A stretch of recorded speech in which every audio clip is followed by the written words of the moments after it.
Un RPG, monde ouvert, des éléments de crafting, de cuisine, d'alchimie. J'ai beaucoup aimé ce jeu.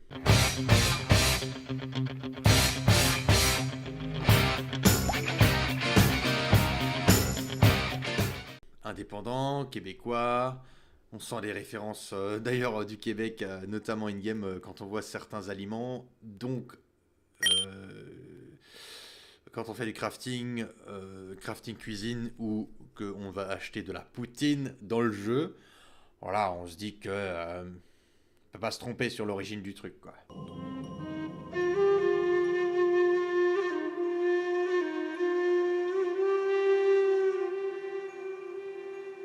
J'ai aimé ce jeu déjà pour la possibilité d'avoir un mode coop. Donc, supposons tu joues ta partie en solo, tu lances le jeu, tu ouvres ta partie, tu invites ton pote à te rejoindre dans ton monde ou inversement, et c'est parti. J'ai beaucoup aimé aussi le côté responsabilité et réalisme. En fait, déjà pour progresser dans le jeu, c'est pas genre plus tu tapes, plus tu sais taper. Non. Tu tapes, tu lootes, et avec ce loot, tu vends, et avec cet argent, tu achètes les services de maîtres de discipline. Et ces maîtres vont t'apprendre les compétences que tu vas choisir. Donc c'est un peu plus complexe que simplement pratiquer la compétence en elle-même. En fait, il suffit pas de taper bêtement pour progresser, il faut réfléchir un minimum, il faut trouver l'emplacement des maîtres qui t'intéressent, il faut acheter leurs services. Voilà, c'est pas forcément simple, je trouve, mais en même temps, ça donne du peps au truc. Niveau RP, je trouve que, mis à part les grandes storylines de chaque région, il n'y a pas vraiment de choix différents.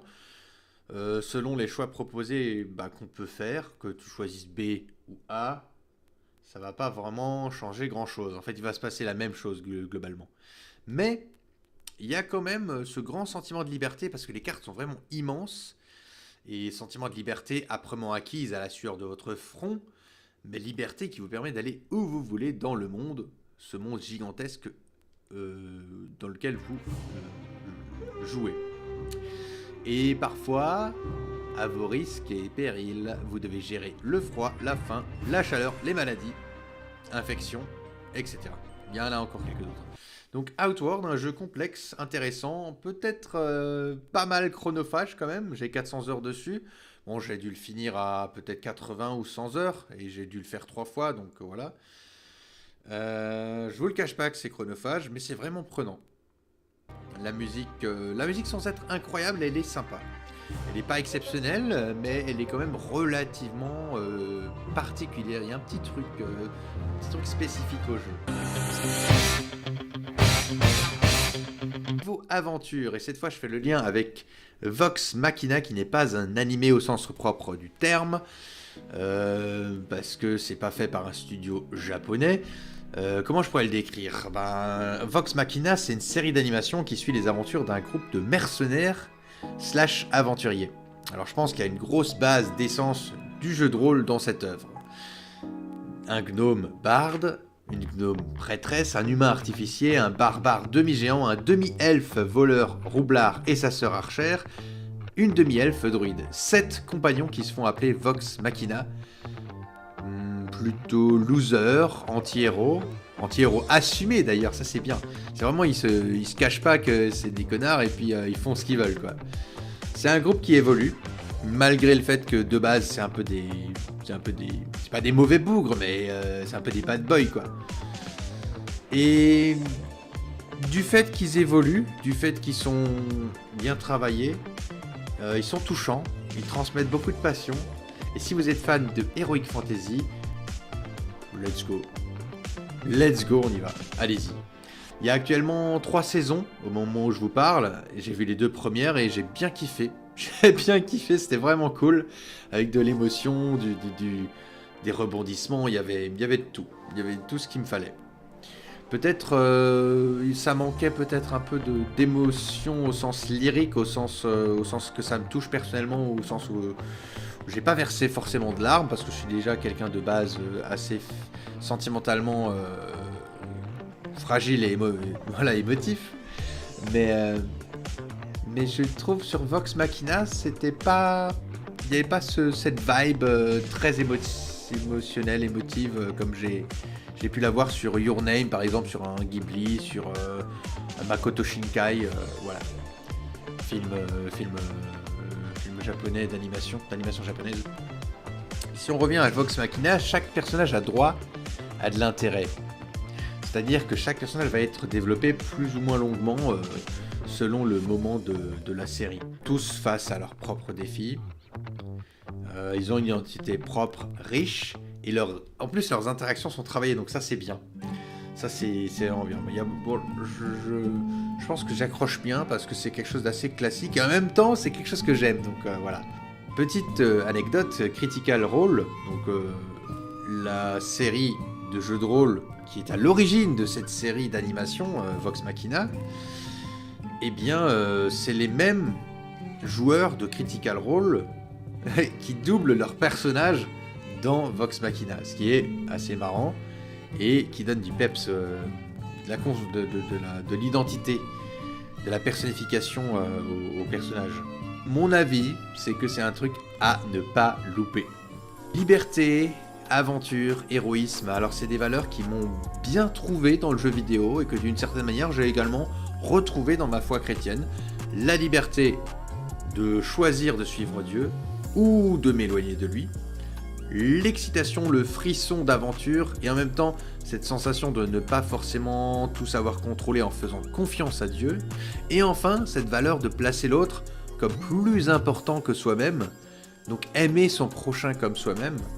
Déjà je pense que pour aimer quelqu'un d'autre, parfois, moi je pense qu'on a quand même besoin de s'aimer soi-même pour aimer pour véritablement quelqu'un d'autre, parce que quand on s'aime soi-même, on se respecte aussi. On place pas l'autre, alors oui, placer l'autre plus important que soi-même, considérer l'autre comme plus important que soi-même, oui et non. Oui, il faut mesurer la parole, je pense. Après, c'est peut-être une interprétation qui est peut-être personnelle et subjective et peut-être pas forcément la meilleure. En tout cas, c'est la mienne. Mais je pense que vraiment, si on se respecte et on s'aime soi-même, on peut, à juste titre, a fortiori, mieux aimer et respecter l'autre. Je pense. Et je pense que si on ne se respecte pas soi-même, si on ne s'aime pas soi-même, ça peut être plus difficile sur le long terme d'aimer, de respecter l'autre, son prochain. Voilà. J'ai décidé d'allier foi et gaming parce qu'au final, la foi, c'est quelque chose de central chez moi.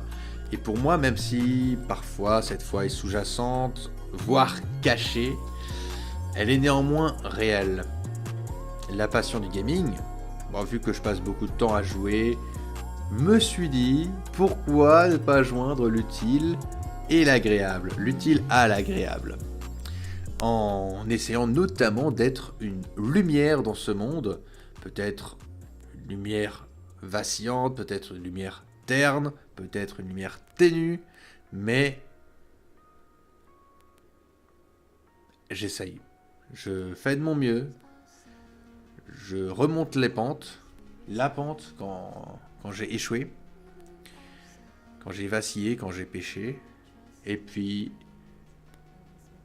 il y a cette grâce qui est là. Je n'ai pas vraiment d'anecdote pour vous dans ce deuxième épisode, mais j'ai plutôt un encouragement. Dieu vous a donné des goûts, Dieu vous a donné des passions, des passe-temps, des choses que vous aimez et qui vous animent. Alors, bien sûr, il faut faire parfois un tri. On peut pas tout faire sous couvert de je suis comme ça, manani, nanana, j'aime bien ça, je le fais. Mais supposons que ces passe-temps, ces passions que vous pratiquez, que vous aimez, que vous voulez, eh bien, vous pouvez être une lumière là où vous êtes dans la pratique de ces passions. Vous pouvez être un phare dans la nuit, montrer le chemin vers la vérité. Alors oui, c'est un peu, ça sonne un peu mystique comme ça, un peu mystique guide, mais la vérité, je reviens juste là-dessus avant de poursuivre. Certains me diront, comme Ponce Pilate, qu'est-ce que la vérité ? À cela, j'ai bien envie de répondre, la vérité est dans l'œil de celui qui est là. Mais bibliquement, la vérité, c'est le message que Jésus est venu apporter, le message de la grâce. Alors tu peux être sauvé juste simplement en croyant que Jésus est mort pour toi, à ta place, pour prendre tes péchés à ta place. Ne crains pas, crois seulement. Croire la foi au-delà du doute, au-delà de notre intelligence, au-delà de la peur, au-delà de la pensée. Donc pratique ta passion, pratique tes passions, tes passe-temps, mais pratique aussi ta foi dans tes passions. Inclus Dieu dans ton quotidien, dans tes passions. Belle journée à toi.